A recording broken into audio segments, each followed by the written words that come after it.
How to create Noon account. Open the Noon application on your device.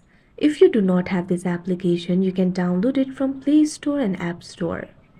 You can see over here Noon app has been opened. Tap on the account icon that you can see at bottom. Tap on the option login or sign up. Now you'll be able to create the account for yourself. Tap on the option sign up. Enter your email address over here. Check on this box I consent to receiving marketing communications via email and other channels. Tap on the option continue. Enter the 6-digit OTP sent to your email. Open the Gmail application. Find the email sent by Noon. Tap on it. In this email, you'll be able to see the OTP. Tap on the option click here. Find the OTP in this interface. Tap on the option copy. Go back to the Noon application.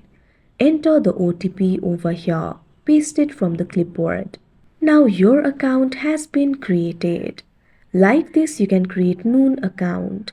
That's it for this video. Thank you for watching.